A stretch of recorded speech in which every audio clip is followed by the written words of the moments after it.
بسم الله الرحمن الرحيم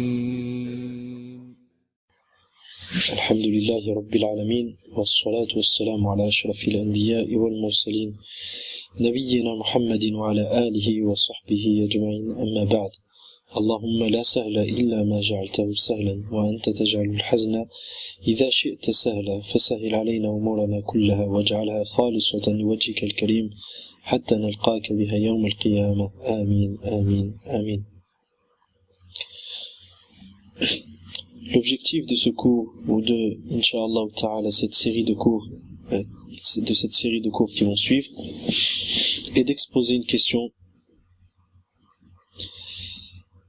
et de présenter un ensemble de points importants pour le croyant afin de se préserver d'une aqida propagée et qui est une croyance égarée, à savoir la aqida des Murji'a. Donc je vais lire Inch'Allah Ta'ala un ouvrage dont le titre est Hisnul Mu'min min kulli murji, donc la citadelle du croyant, du croyant contre tout murji, ou sans traduire au mot à mot, le sens du titre, c'est que ce qui va être mentionné dans le livre permet aux croyants de se préserver des ambiguïtés apportées par cette secte et les adeptes de cette secte-là, qui sont les Murji'a. L'auteur dit donc, qui est Ashir Mustafa Salam Abu Islam, Hafidahullah, il dit donc à la page 9, Ma haddul iman. Première question, quelle est la définition de la foi? Qul, donc si cette question était posée, dit donc, Al-imanu yatakawwanu min juz'ayni, al-awwalu al-qawlu, wa huwa qawlani, qawlu al-lisan wa qawlu al-qalb. الثاني العمل وهو عملان عمل القلب وعمل الجوارح. Donc si cette question t'est posée, dis donc, la foi est composée de deux parties. La foi est composée de deux parties. La première, une parole, un qawl. Wa huwa qawlan, et cette parole est de deux sortes. Qawlul lisan, la parole de la langue, wa qawlul qalb, et la parole du cœur. Al-thani, le deuxième, al-amal, la deuxième partie, sont les actes. Wa huwa amalan, et ces actes sont de deux sortes aussi. Amalul qalb, les actes du cœur, wa amalul jawarih, et les actes des membres du corps. Wa alayhi, فحد الإيمان أولا فحد الإيمان على وجه التفصيل 4 أجزاء وهي قول اللسان وقول القلب وعمل القلب وعمل الجوارح. Donc, par conséquent, la définition de la foi d'une manière détaillée et précise, la réalité de la foi d'une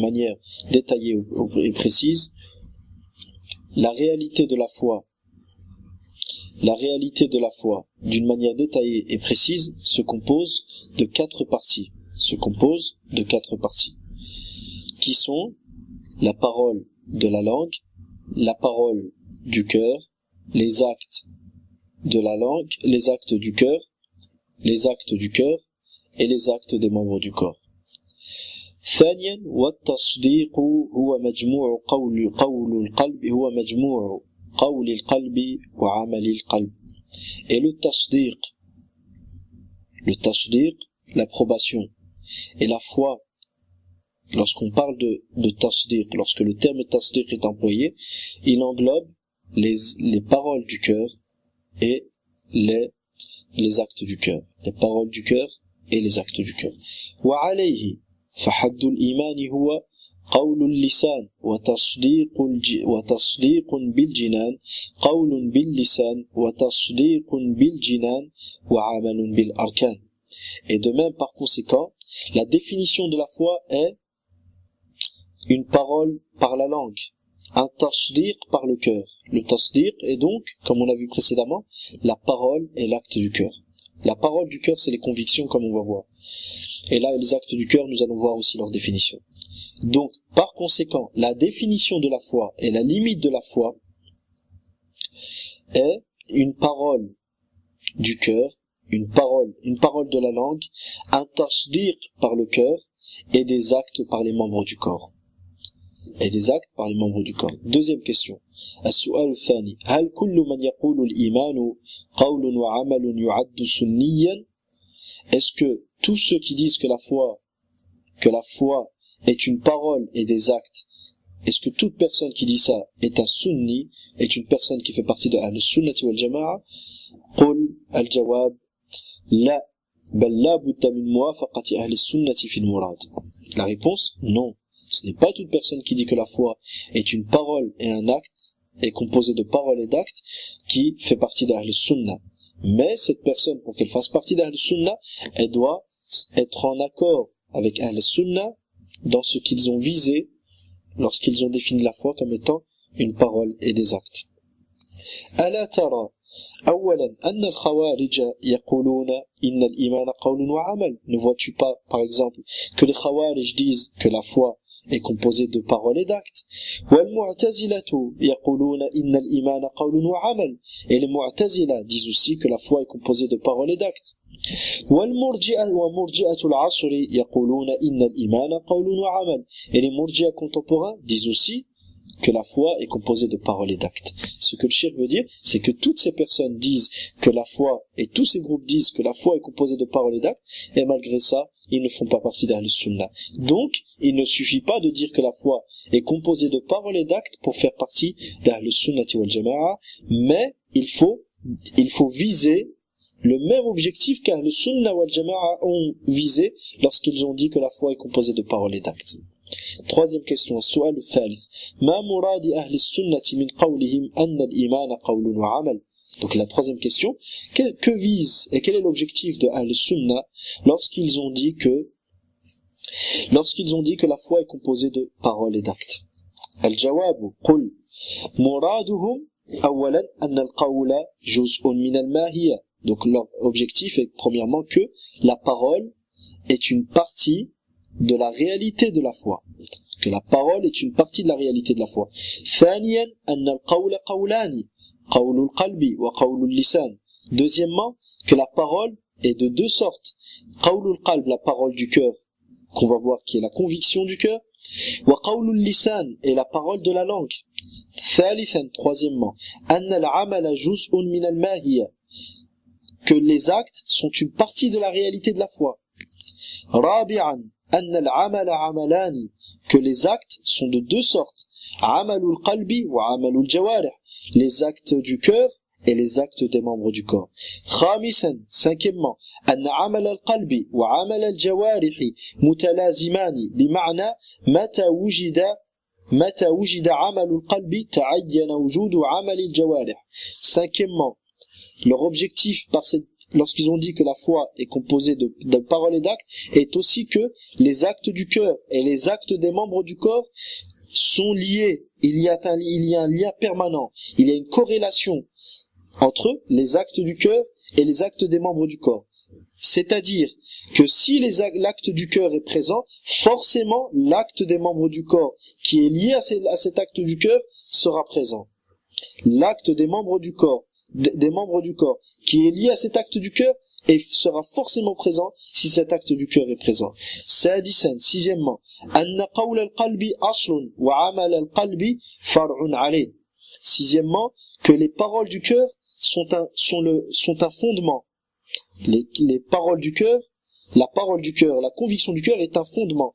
وعمل القلب فرع عليه. Et les actes du cœur suivent ce fondement-là. C'est-à-dire que comment vient-on à aimer Allah subhanahu wa ta'ala? Après avoir cru qu'il existe, après avoir cru en Allah subhanahu wa ta'ala, en ses noms et ses attributs, après avoir cru qu'Allah est le seul digne d'être adoré. À ce moment-là, va suivre de cette croyance, cette connaissance qu'Allah existe, qu'Allah est parfait dans ses noms et ses attributs, qu'Allah est le seul digne d'être adoré.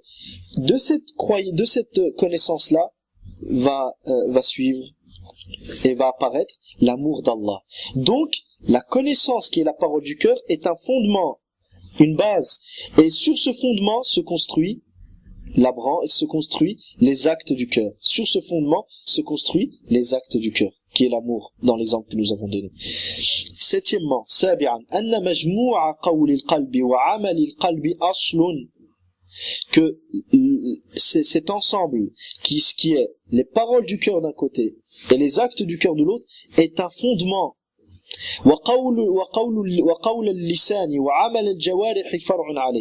Et les paroles de la langue et les actes des membres du corps découlent de ce fondement-là présent dans le cœur.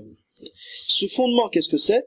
Donc c'est les paroles du cœur, les connaissances du cœur et les actes du cœur sont un fondement. Découlent de ce fondement-là les paroles de la langue et les actes des membres du corps. Huitièmement, les actes du corps, des membres du corps, se divisent en deux. Les actes des membres du corps se divisent en deux. Al-awwal in ghabatil mahiyatu wa yusamma bi jinsil amal. La première catégorie, si elle vient disparaître, la réalité de la foi disparaît. La foi disparaît elle-même. S'il disparaît, la foi disparaît. Comment appelle-t-on cette catégorie d'actes des membres du corps? On l'appelle jinsul amal. Jinsul amal. Je vais laisser le terme en arabe comme il est sans le traduire. الثاني إن غاب لم تغب الماهية وإن اهتز عرشها. La deuxième sorte et catégorie d'action des actes des membres du corps est celle si elle vient à disparaître. Si elle vient à disparaître, la réalité de la foi ne disparaît pas. La foi reste tout de même, bien qu'elle soit fortement perturbée. Bien qu'elle soit fortement perturbée, mais elle ne disparaît pas. Quatrième question. ما مراد مرجئة العصر من قولهم أن الإيمان قول وعمل. Quel est l'objectif des murji'a contemporains lorsqu'ils disent que la foi est composée de paroles et d'actes? قل مرادهم أولا أن عمل الجوارح كله ليس جزءا من ماهية الإيمان. Leur objectif est, premièrement, que les actes des membres du corps, tous les actes des membres du corps, dans leur totalité, ne sont pas une partie de la réalité de la foi. Tous les actes des membres du corps, c'est-à-dire l'ensemble des actes des membres du corps, ne sont pas une partie de la réalité de la foi. Deuxièmement, ثانيا أن عمل الجوارح كله شرط كمال في الإيمان. Deuxièmement, que l'ensemble des actes des membres du corps sont une condition de la perfection de la foi. C'est-à-dire que celui qui abandonne tous les actes, en fait, il n'aura pas annulé sa foi, mais sa foi n'aura pas été complète. Donc, أن عمل الجوارح كله شرط كمال في الإيمان, que les actes des membres du corps dans leur totalité sont une condition de la perfection de la foi. ثالثا أن عمل الجوارح كله لو غاب فإن الإيمان ثابت. Troisièmement, que si tous les actes des membres du corps disparaissent et que la personne abandonne tous les actes, sa foi restera tout de même présente. Il aura toujours la foi. رابعا أن عمل القلب وعمل الجوارح غير متلازمين.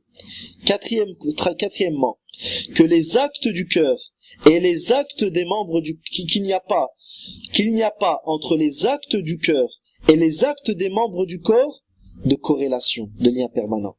C'est-à-dire, بمعنى أن عمل القلب قد يوجد ولا يوجد عمل الجوارح. C'est-à-dire que les actes du cœur peuvent être présents sans que les actes des membres du corps, qui découlent de ces actes du cœur ne soient présents. Donc selon les murji'a contemporains, il est possible que les actes des membres du corps qui découlent des actes du cœur, que ces actes des membres du corps soient absents, et en même temps, la personne a toujours les actes du cœur a toujours les actes du cœur présents et stables. وعليه, et par conséquent, أولا تبين مما سبق أن مراد أهل السنة شيء ومراد مرجئة العصر شيء آخر. Donc il apparaît clairement que l'objectif de Ahl-Sunnah, lorsqu'ils ont dit que la foi est composée de paroles et d'actes, est une chose, et l'objectif des Murji'a contemporains en est une autre. Il apparaît clairement que le Sunna, lorsqu'ils ont dit que la foi est composée de paroles et d'actes, ils ont visé une chose bien précise, qu'on a citée avec les 6 points que le Cheikh a mentionnés. Et que les Murji'a contemporains, lorsqu'ils disent que la foi est composée de paroles et d'actes, ils visent complètement autre chose. Qu'Allah nous préserve de leur égarement. ثانيا, deuxièmement, تبين أنه ليس كل من قال الإيمان قول وعمل أنه سني. Il apparaît clairement que ce n'est pas toute personne qui dit que la foi est composée de paroles et d'actes qui sera un sunni, c'est-à-dire qu'il fera partie de la sunnati wal jama'a. بل قد يكون وقد يكون من الخوارج أو المعتزلة أو من مرجئة العصر.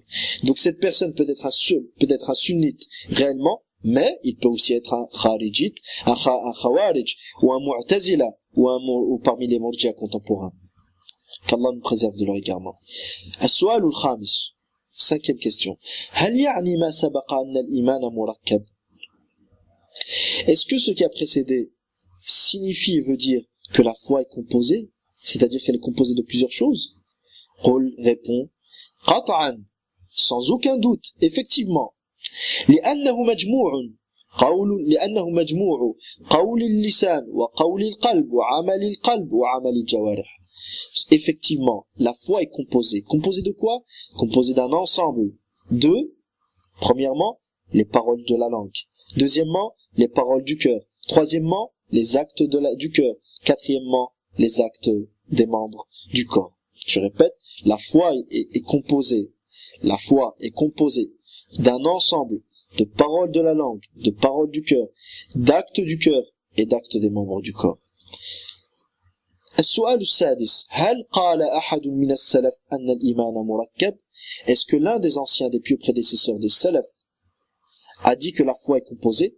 قل répond, dit alors, جميع أهل السنة يقولون بأن الإيمان حقيقة مركبة لم يتخلف أحد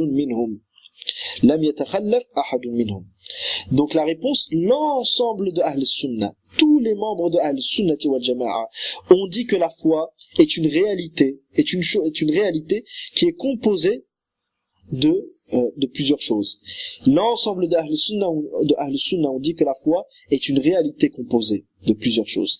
Et aucun d'entre eux ne s'est opposé à ce point-là. قال الشافعي وكان الإجماع من الصحابة والتابعين من بعدهم ومن أدركناهم يقولون الإيمان قول وعمل ونية لا يجزئ واحد من الثلاثة إلا بالآخر.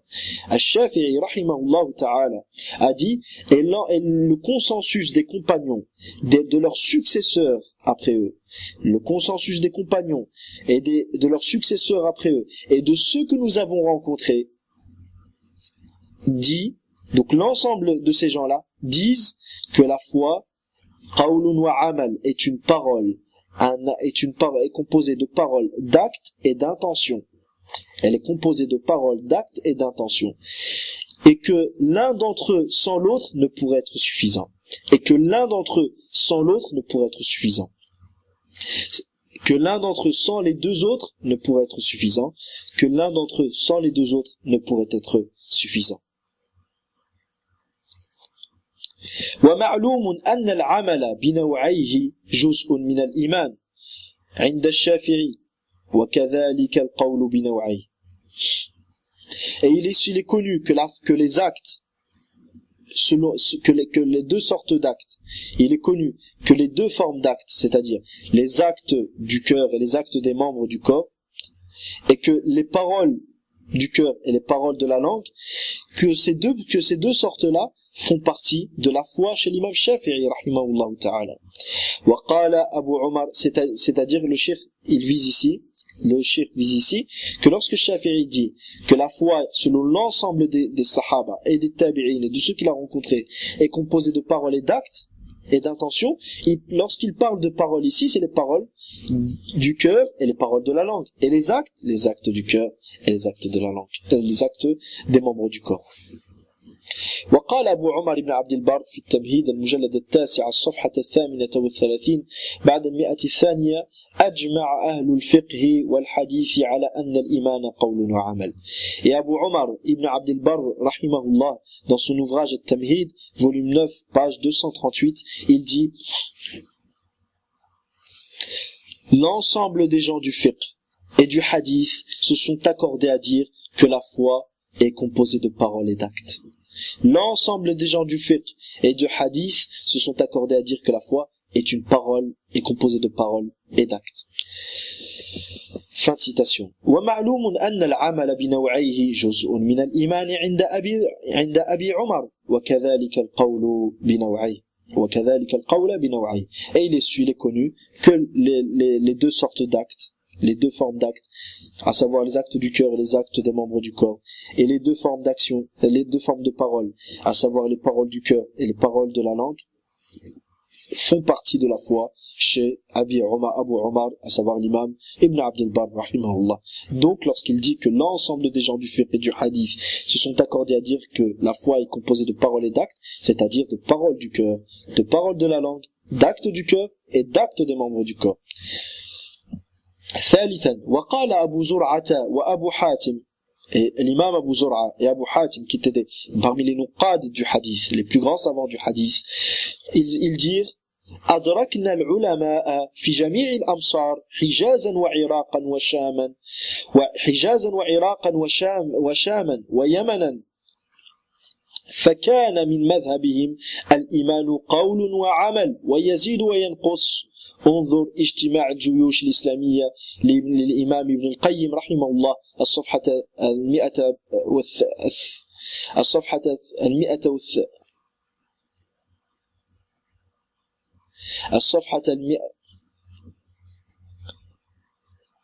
انظر اجتماع الجيوش الإسلامية للإمام ابن القيم رحمه الله. Donc ces deux imams ont dit, nous avons rencontré, lorsque nous avons rencontré les savants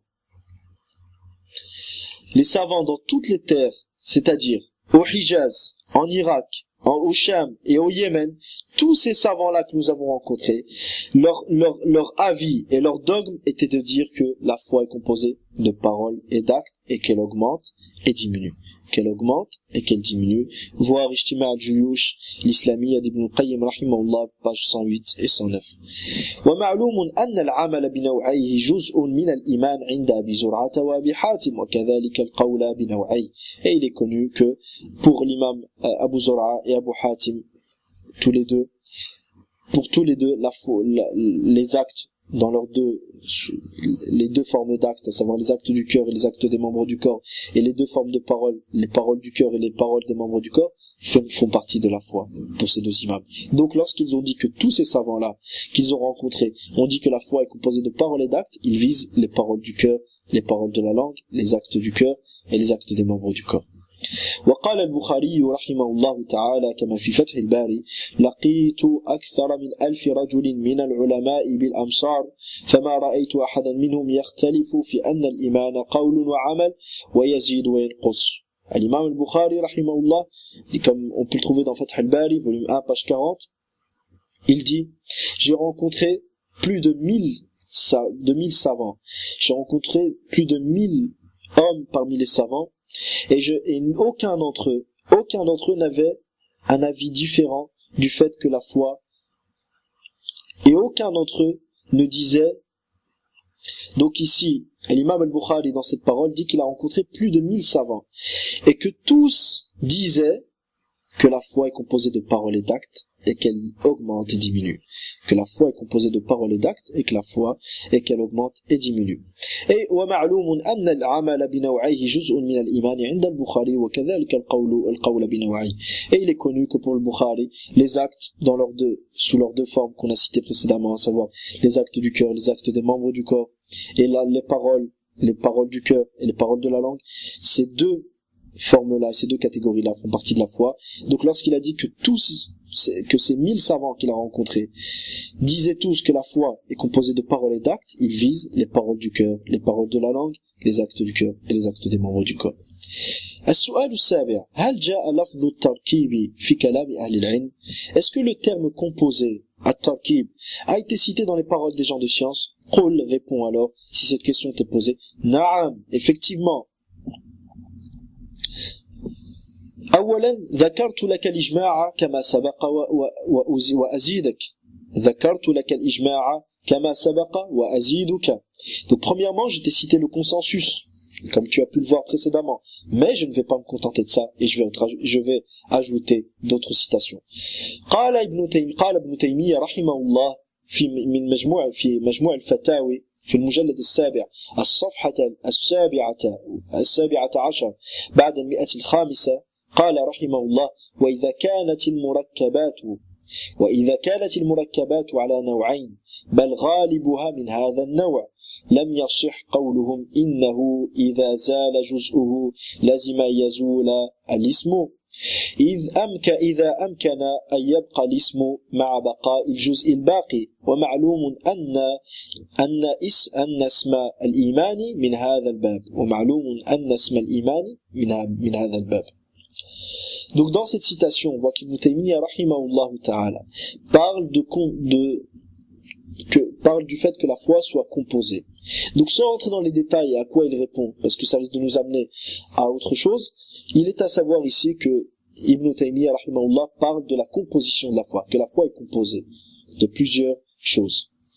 وقال في المجلد السابع الصفحة 14 بعد 105 فإن الحقيقة الجامعة لأمور سواء كانت في الأعيان أو الأعراض إذا زال بعض تلك الأمور فقد يزول سائرها وقد لا يزول ولا يلزم من زوال بعض الأمور المجتمعة زوال سائرها وسواء سميت مركبة أو مؤلفة أو غير ذلك لا يلزم من زوال بعض الأجزاء زوال سائرها.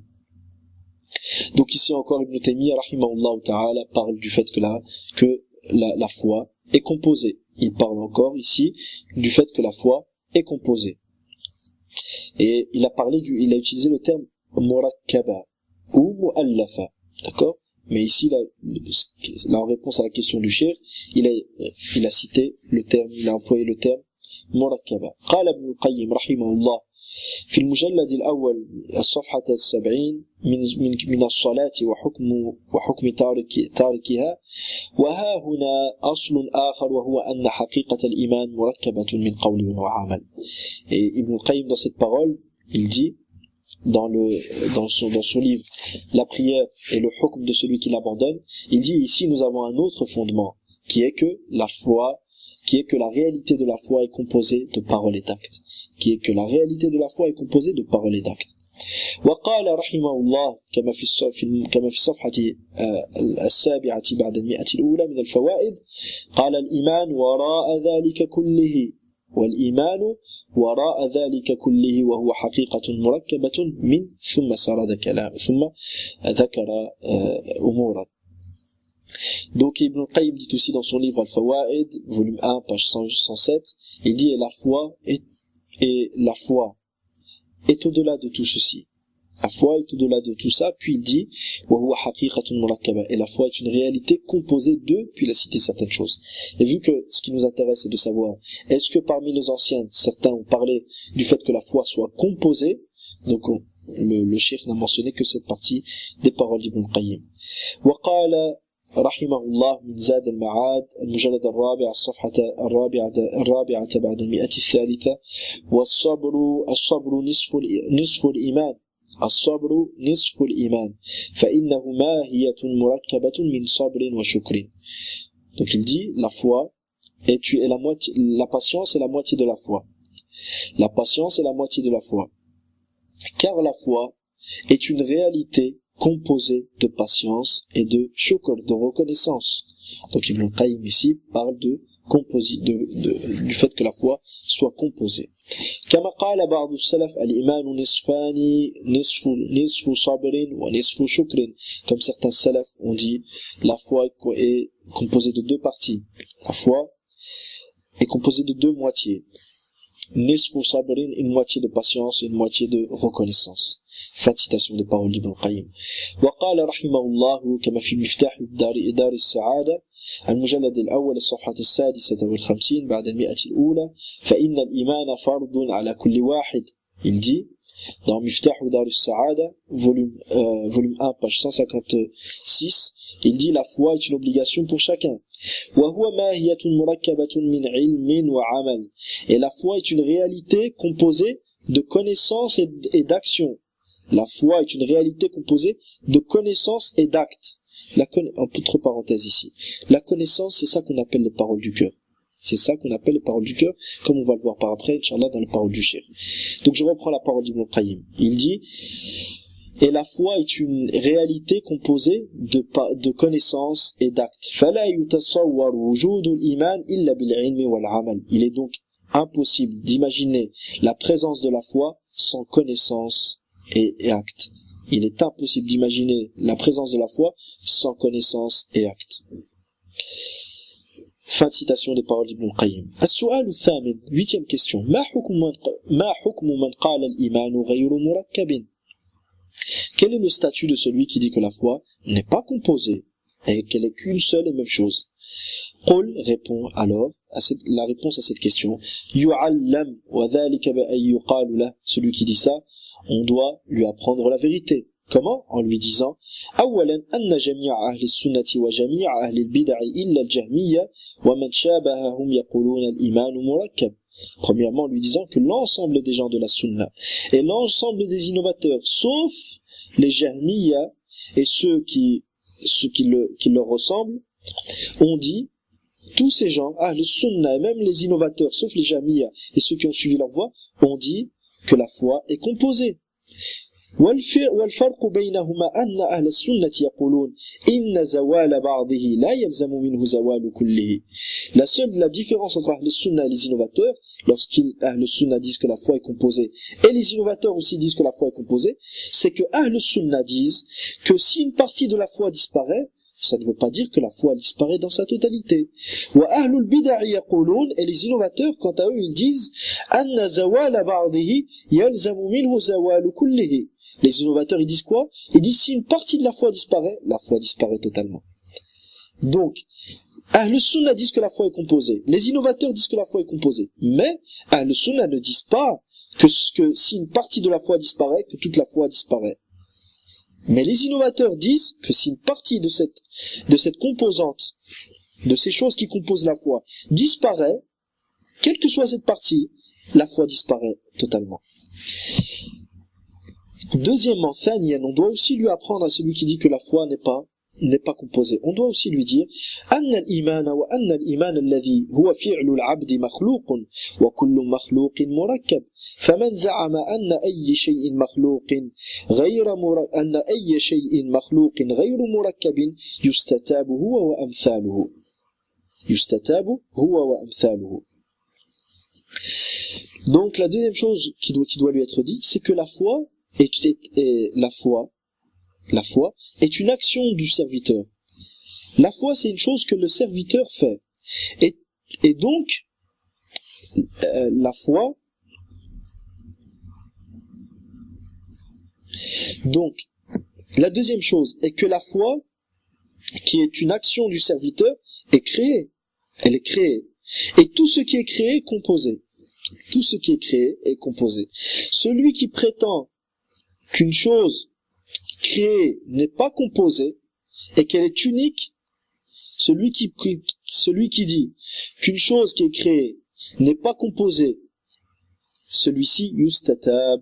Donc là c'est un autre chapitre qu'on appelle istitaba huwa wa amthalu. Donc il doit lui être dit et il doit lui être demandé de se repentir devant un juge islamique. Sinon il y a une peine bien précise qui est le mérite de ce genre de personne, qu'Allah nous en préserve. Yuqalu lahu ما هو ثالثا يقال له ما حد الإيمان عندك. Donc de même on lui pose la question, quelle est la limite de la foi et quelle est la définition de la foi pour toi? فإن قال هو قول اللسان, s'il dit que la foi est une simple prononciation de la langue, est une simple parole de la langue, فقل, dis-lui alors قول اللسان مركب من شهادتين, dis-lui alors que la parole de la langue est composée de deux témoignages. Ashhadu an la ilaha illallah, je témoigne, la première partie, le premier témoignage c'est, je témoigne qu'il n'y a de véritable divinité qu'Allah, et le deuxième, wa ashhadu anna Muhammadan abduhu wa rasuluhu, et je témoigne que Muhammad est son messager et serviteur, et messager, sallallahu alayhi wa sallam. Fa in qala huwa qawlul qalb, s'il dit maintenant que la foi est une parole de la langue, فقل قول القلب مركب. La foi, la parole de la parole du cœur est elle aussi composée. Donc ta prétention selon laquelle la foi n'est pas composée va encore être remise en cause ici. Comme elle a été remise en cause quand tu as dit que la foi était une simple prononciation de la langue, car même la prononciation de la langue est composée de 2 témoignages. Donc, selon toi, la foi est composée de 2 choses. Donc, tu ne peux pas renier que la foi est composée. Donc maintenant, on prend le deuxième cas, où tu dis que la foi est une parole de la langue simplement. La parole est une parole du cœur simplement. La parole du cœur est elle-même aussi composée. Composée de quoi? مركب من التصديق الجازم بالله وملائكته ورسله وكتبه واليوم الآخر والقدر وغير ذلك. La foi, la parole du cœur est composée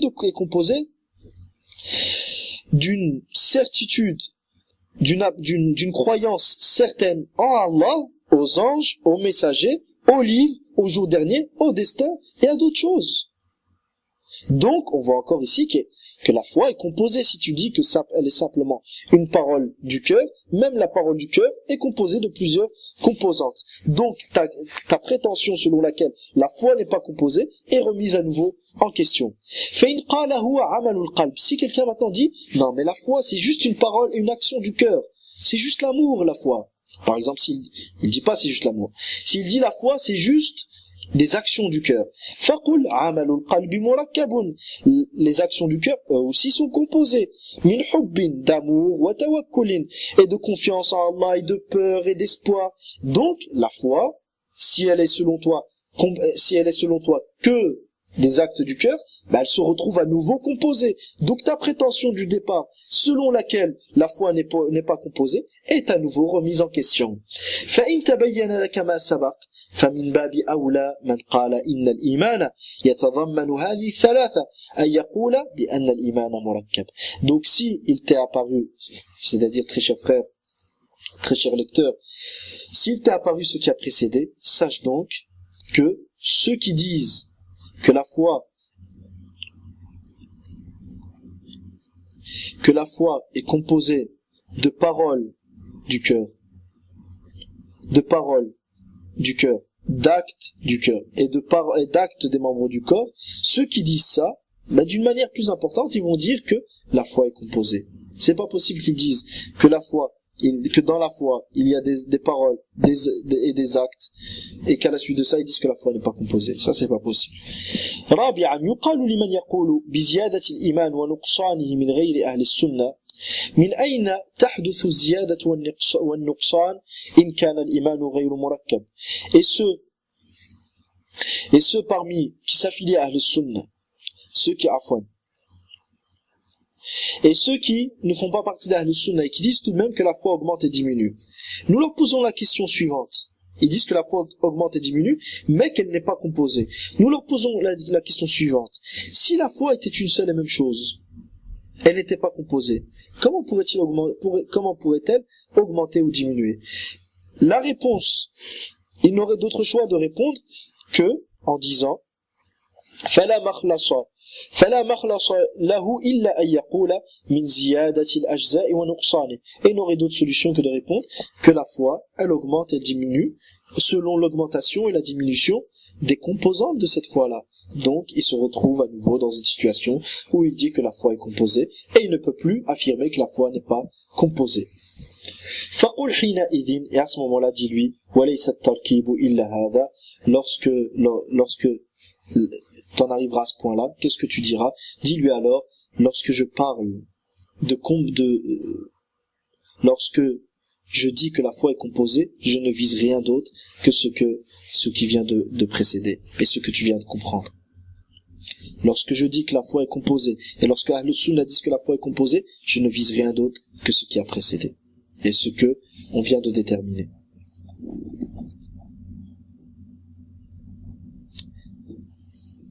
Et Inch'Allah ta'ala, nous laisserons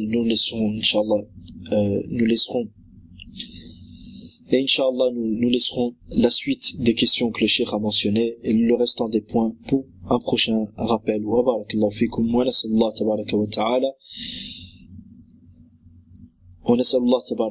l'ikhlas ونسأل الله تبارك وتعالى الإخلاص والصدق في القول والعمل والسداد في القول والعمل. وبارك الله فيكم. ونسأل الله تبارك وتعالى أن يجزي الشيخ خير الجزاء ويرزقه جنة الفردوس الأعلى. والسلام عليكم ورحمة الله وبركاته. وصلى الله وسلم وبارك على نبينا محمد وعلى آله وصحبه أجمعين، والحمد لله رب العالمين. والسلام عليكم ورحمة الله وبركاته.